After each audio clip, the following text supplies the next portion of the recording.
નમસ્કાર મિત્રો, જય શ્રી કૃષ્ણ। સ્વાગત છે તમારું ફરી એકવાર આપની ભક્તિ ચેનલ ખીમજી કાચરિયામાં। શ્રીમદ ભગવદ્ ગીતાના અત્યાર સુધીમાં આપણે 177 ભાગ સાંભળ્યા છે। આજે આપણે 178મો ભાગ સાંભળીશું।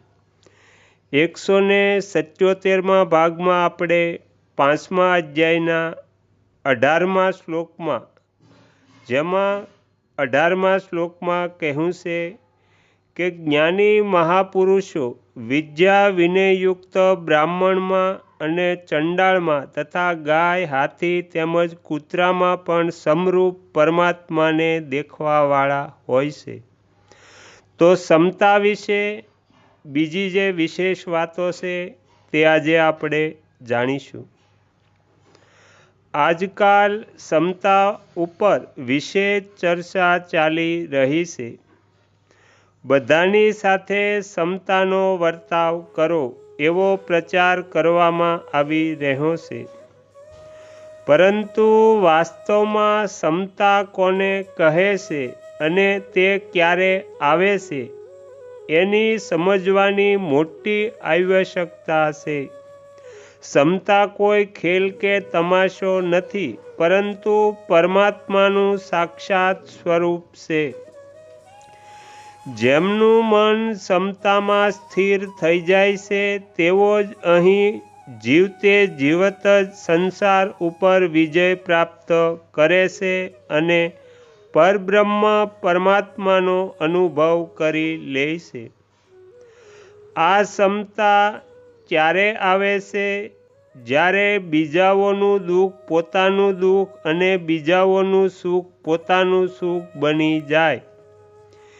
ગીતામાં ભગવાન કહે છે કે હે અર્જુન, જે પુરુષ પોતાના શરીરની જેમ બધી જગ્યાએ સમાન રૂપે જુએ છે અને સુખ અથવા દુઃખને પણ બધી જગ્યાએ સમાન જુએ છે, તે યોગી પરમ શ્રેષ્ઠ માનવામાં આવે છે। જેવી રીતે શરીરના કોઈ પણ અંગમાં પીડા થતાં તેને દૂર કરવાની લગ્ની લાગી જાય છે, એવી જ રીતે કોઈ પણ પ્રાણીને દુઃખ, સંતાપ વગેરે થતાં તેને દૂર કરવાની લગ્ની લાગી જાય ત્યારે સમતા આવે છે। જ્યાં સુધી પોતાના સુખની લાલસા છે ત્યાં સુધી ગમે તેટલો ઉદ્યોગ કરી લો, સમતા નહીં આવે। પરંતુ જ્યારે હૃદયથી એવી લગ્ની લાગી જશે કે બીજાઓને સુખ કેવી રીતે પહોંચે, એમને આરામ કેવી રીતે થાય, એમને લાભ કેવી રીતે થાય, એમનું કલ્યાણ કેવી રીતે થાય, ત્યારે સમતા આપમેળે આવી જશે। એનો આરંભ સર્વપ્રથમ પોતાના ઘરથી કરવો જોઈએ। હૃદયમાં એવો ભાવ થાય કે કોઈને કિંચિત માત્ર પણ દુઃખ કે કષ્ટ ન પહોંચે, કોઈનું કદી અનિષ્ટ ન થાય, ભલે હું ગમે તેટલું કષ્ટ પામું, પરંતુ મારા માતા પિતા, સ્ત્રી, પુત્ર, ભાઈ, ભાભી વગેરેને સુખ થવું જોઈએ। ઘરવાળાઓને સુખ પહોંચાડવાથી હૃદયમાં શાંતિ આવશે જ। જ્યાં પોતાના ઘરનો પણ સંબંધ નથી ત્યાં સુખ પહોંચાડીશું તો વિશેષ આનંદની લહેરો આવવા લાગી જશે। પરંતુ મમતાપૂર્વક સુખ પહોંચાડવાથી આપણી સ્થિતિ નહીં થાય, આપણી ઉન્નતિ નહીં થાય। જ્યાં આપણી મમતા ન હોય ત્યાં સુખ પહોંચાડીએ અથવા જ્યાં આપણે મમતાપૂર્વક સુખ પહોંચાડીએ છીએ ત્યાંથી આપણી મમતા હટાવી લઈએ, બંનેનું પરિણામ એક જ આવશે।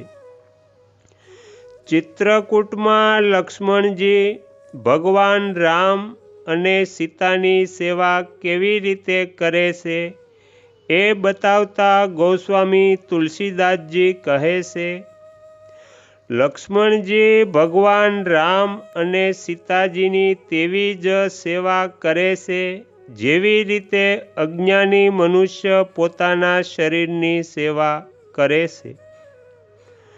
પોતાના શરીરની સેવા કરવી, તેને સુખ પહોંચાડવું એ સમજદારી નથી. પોતાના શરીરની સેવા તો પશુઓ પણ કરે છે. જેવી રીતે વાંદરીની પોતાના બચ્ચા ઉપર એટલી મમતા રહે છે કે તેના મરણ પછી પણ તે તેના શરીરને પકડી રાખીને ચાલે છે, છોડતી નથી. પરંતુ જ્યારે કોઈ વસ્તુ ખાવાના માટે મળી જાય છે ત્યારે તે પોતે ખાઈ લે છે, પરંતુ બચ્ચાને નથી ખાવા દેતી.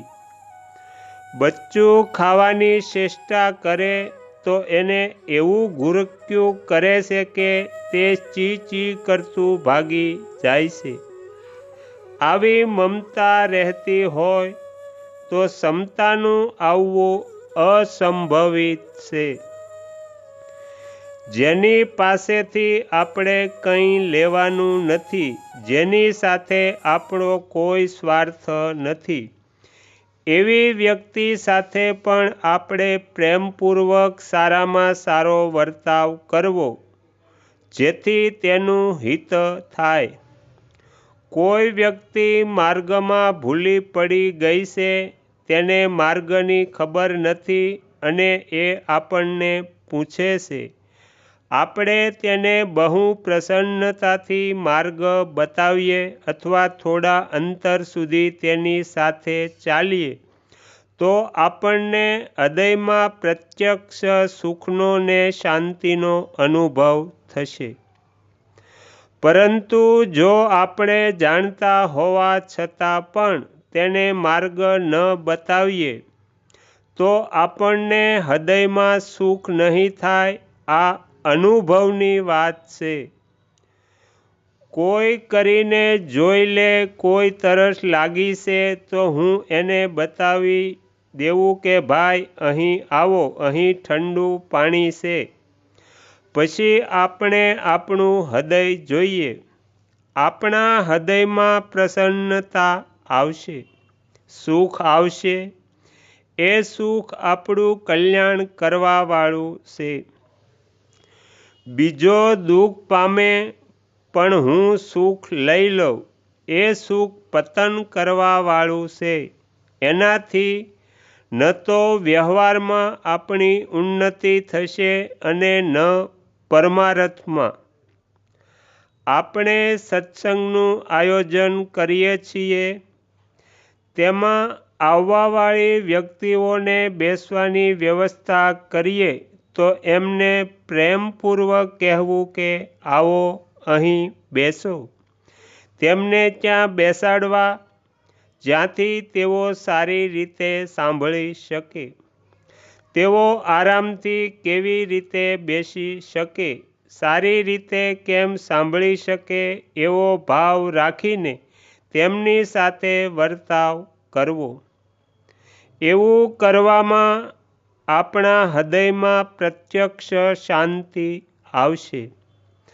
પણ ત્યાં હુકમ ચલાવીએ કે એ શું કરો છો, અહીં બેસો, અહીં નહીં, તો વાત તો એ જ હોવા છતાં પણ હૃદયમાં શાંતિ નહીં આવે.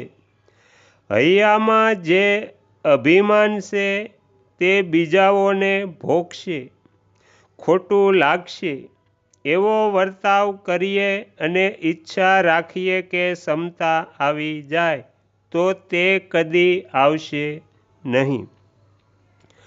તો અહીંયા આપણે શ્રીમદ્ ભગવદ્ ગીતાનો 178મો ભાગ સમાપ્ત કરીએ છીએ. સમતા વિશે હજી આપણે ઘણું જાણવાનું છે. એ હવે આપણે આગળના ભાગમાં 179ના ભાગમાં સાંભળીશું. તમે તમારો કિંમતી સમય આપી એકાગ્ર ચિત્તે પ્રસન્નતાપૂર્વક શ્રીમદ્ ભગવદ્ ગીતાનો પાઠ સાંભળ્યો એ બદલ હું આપ સૌનો ખૂબ ખૂબ આભાર વ્યક્ત કરું છું અને આશા પણ રાખું છું કે તમને સાંભળવો ગમ્યો હશે. જો ગમ્યો હોય તો બીજા 5 લોકોને પણ સંભળાવજો. શ્રી સદગુરુ દેવની જય. આગળના વિડીયો જોવા માટે આ ચેનલને સબસ્ક્રાઈબ કરો અને જો આ વિડીયો પસંદ આવ્યો હોય તો લાઈક કરો.